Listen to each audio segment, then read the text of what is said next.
Obras completas. Tomo 1. Amor, culpa y reparación. Por Melanie Klein. 75. Notas aclaratorias. El destete. 1936. Este trabajo constituye el aporte de Melanie Klein a un ciclo de conferencias de divulgación brindadas por psicoanalistas. Las conferencias fueron recogidas en un pequeño libro, On the Bringing Up of Children, que en su segunda edición de 1952 incluyó también un prólogo y un postscriptum de Melanie Klein. En artículos anteriores, por ejemplo, en Principios Psicológicos del Análisis Infantil de 1926, Melanie Klein describía el destete como un trauma que determina el comienzo del complejo de Edipo. La frustración infligida por la madre nutricia mueve al niño a alejarse de ella y a orientarse hacia el padre. Sin embargo, en su teoría posterior sobre la posición depresiva infantil, expuesta en Contribución a la psicogénesis de los estados maníaco-depresivos de 1935, presenta el destete bajo una luz diferente. Lo considera como la pérdida total del primer objeto bueno externo del niño, pérdida que lleva las emociones y conflictos de la posición depresiva a un punto más alto. Pero por otra parte, cuando el destete es exitoso, constituye un incentivo para la aceptación de sustitutos y el descubrimiento de otras fuentes de gratificación. En el trabajo que aquí comentamos, Melanie Klein expone esos puntos de vista más recientes en un lenguaje ágil y libre de tecnicismos, y como conviene a un manual práctico sobre la crianza de niños, incluye asesoramiento psicológico sobre los problemas que puedan presentarse. Hace una breve comparación entre la alimentación al pecho y con biberón, tema que examina más a fondo en la nota 1, nota del capítulo de Observando la conducta de bebés de 1952. En la nota 2, al capítulo de ese mismo trabajo, vuelve a referirse al destete. Amor, culpa y reparación, 1937. En 1936, Melanie Klein y Johan Rivière pronunciaron una serie de conferencias de divulgación sobre el tema La vida emocional de los hombres y mujeres civilizados. Estas conferencias sirvieron de base a un pequeño libro, Amor, Odio y Reparación, editado al año siguiente. Johan Rivière expuso sobre odio, veracidad y agresión, y Melanie Klein sobre amor, culpa y reparación. Melanie Klein desarrolla los temas de su reciente teoría de la posición depresiva que había formulado apenas 2 años antes. Esta exposición interesa por su carácter no técnico y en particular por el examen que se hace en ella de una amplia gama de situaciones humanas en mayor medida que en cualquiera de sus otros trabajos. Hay un punto respecto del cual su opinión varió más tarde. En este trabajo, la carga de reparar el objeto dañado por el odio se hace pesar sobre el niño desde el comienzo.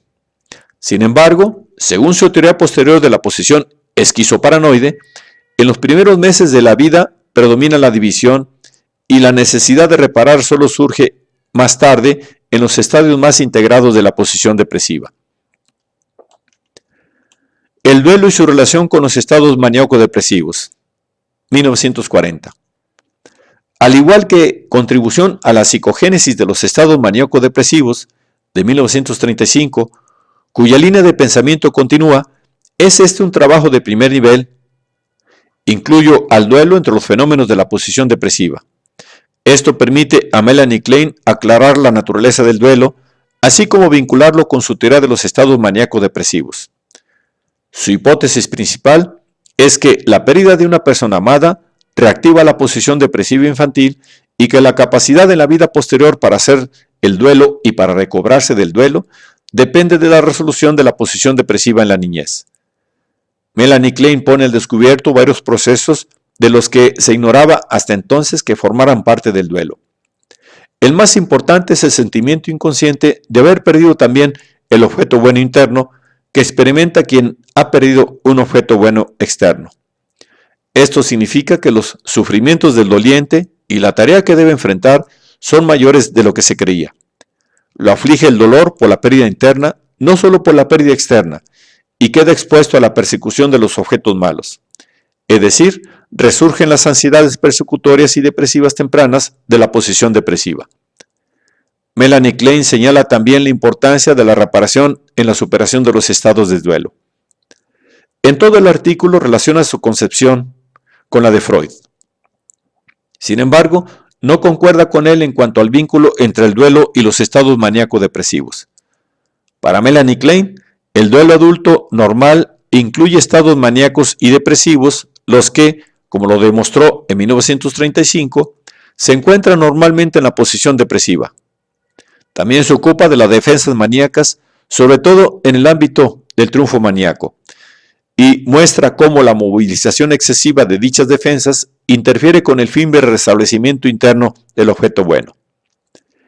Desde el punto de vista de su teoría general del desarrollo, el artículo completa la descripción de la posición depresiva, comenzada en 1935. Se señala que la posición depresiva incluye procesos de duelo, se aclara el papel que desempeña la reparación como medio de superar esa posición y por primera vez se examinan dos formas contraproducentes de reparación: la reparación obsesiva y la maníaca. Este trabajo, como ya se indicó, amplía considerablemente el aporte de 1935 sobre las defensas maníacas. Además, aunque Melanie Klein no lo menciona explícitamente, hay un punto que enfoca de distinto modo que en 1935. Entonces afirmaba, página 294, citado también en página 351, la importancia en la posición depresiva de la renovada división de las imagos según planos cada vez más realistas, después de cada paso que da el niño hacia la unificación de esas imagos. Aquí sostiene, en una nota al pie, página 351, nota 11, que la unificación de los aspectos opuestos del objeto es el proceso más importante. En sus trabajos posteriores pone en claro que el proceso de unificación depende de una división más realista del objeto. También menciona por primera vez en este trabajo que en la posición depresiva el odio es mitigado por el amor.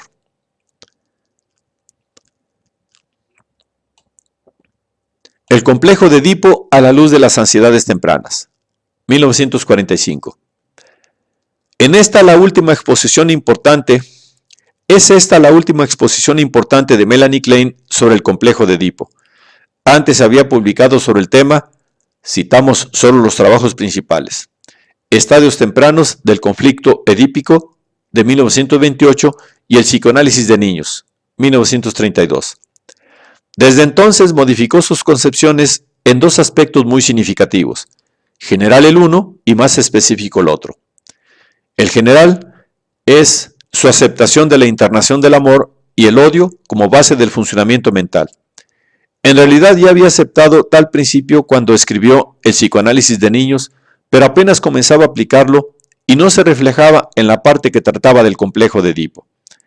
El aspecto más específico está representado por su teoría, formulada en Contribución a la psicogénesis de los estados maníaco-depresivos de 1935, de la posición depresiva como punto crítico del desarrollo en el primer año de vida. El trabajo que aquí comentamos es un análisis del concepto de Edipo, revisado y ampliado a la luz de ambos cambios. Su concepción del complejo de Edipo es la misma de 1928. Hay etapas tempranas, pregenitales, del complejo, además de la situación edípica descubierta por Freud. Las fantasías tempranas acerca de que el cuerpo de la madre contiene el pene del padre y acerca de los órganos internos del propio niño forman parte de la situación edípica. Y la culpa no es solo el resultado del complejo. Por el contrario, está presente desde que éste comienza y afecta permanentemente su evolución. La teoría que expone en el psicoanálisis de niños sobre el desarrollo sexual del varón y de la niña también subsiste, pero adopta en cambio una nueva postura en cuanto al comienzo del Edipo y la causa de su declinación, y tiene cosas nuevas que decir acerca de la naturaleza del complejo.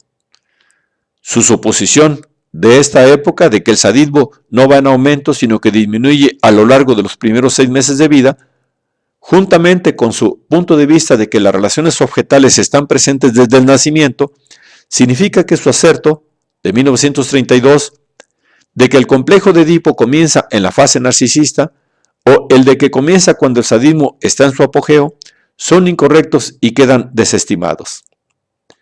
Melanie Klein ya no piensa que lo que desencadena los impulsos edípicos es la frustración oral del destete, ni, para decirlo con los términos que alguna vez empleó, que el Edipo comienza principalmente a impulsos del odio.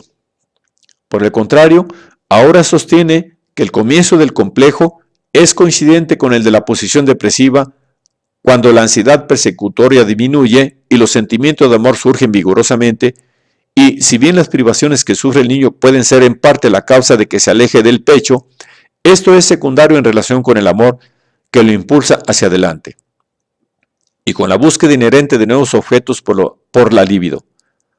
Con respecto a la declinación del concepto de Edipo, en 1932 pensaba que el principal factor era la culpa.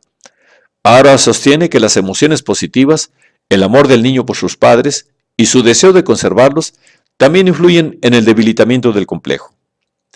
Cuando en 1935, en contribución a la psicogénesis de los estados maníaco-depresivos, Melanie Klein vinculó el complejo de Edipo con la posición depresiva, no fue más allá de afirmar que el dolor y la preocupación que en dicha posición experimenta el niño ante la pérdida temida de los objetos buenos era la fuente de los más penosos conflictos edípicos.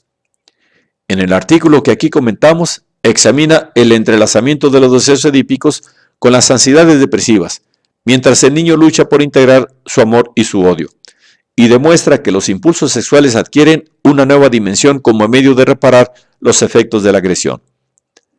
Esto determina el surgimiento de fantasías sexuales reparadoras de gran importancia para la futura sexualidad.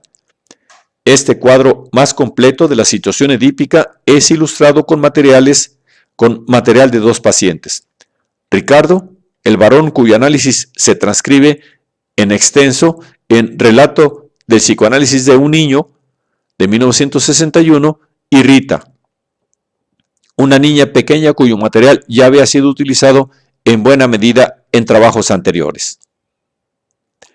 En este artículo, Melanie Klein señala cuáles son los puntos en que discrepa con Freud acerca del complejo de Edipo. En realidad, si se exceptúan las opiniones que derivan específicamente de la vinculación postulada entre el complejo de Edipo y la posición depresiva, todas las divergencias que se mencionan existían ya en el trabajo de 1928, solo que entonces ella no deseaba, en apariencia, llamar la atención sobre sus diferencias con Freud. Resulta evidente la clarificación de sus opiniones sobre los primeros meses de vida del niño. Un año después publicó notas sobre algunos mecanismos esquizoides, donde sugiere que en sus primeros meses el niño se halla en la posición esquizoparanoide, lo cual no afecta, sin embargo, los puntos de vista que expresa en el trabajo que comentamos. Una breve declaración de la misma Melanie Klein acerca de los cambios operados a partir de 1932 en su concepción del complejo de Edipo se hallará en el prefacio a la tercera edición del psicoanálisis de niños. Melanie Klein hizo nuevos aportes a su teoría del complejo de Edipo en sus dos trabajos posteriores. En el bosquejo del Edipo, que incluye en algunas conclusiones teóricas sobre la vida emocional del bebé, de 1952, describe la relación recíproca y benéfica entre el complejo de Edipo y la posición depresiva. Por último, en Envidia y gratitud, de 1957, se refiere al efecto perjudicial de la envidia sobre la situación edípica. En resumen, Melanie Klein contribuyó a la comprensión del complejo de Edipo de dos maneras. Primero, al descubrir las etapas tempranas del complejo, y segundo, a relacionar el complejo de Edipo, que según Freud es el complejo nuclear de la neurosis, con la posición depresiva, que es para ella la posición central del desarrollo infantil.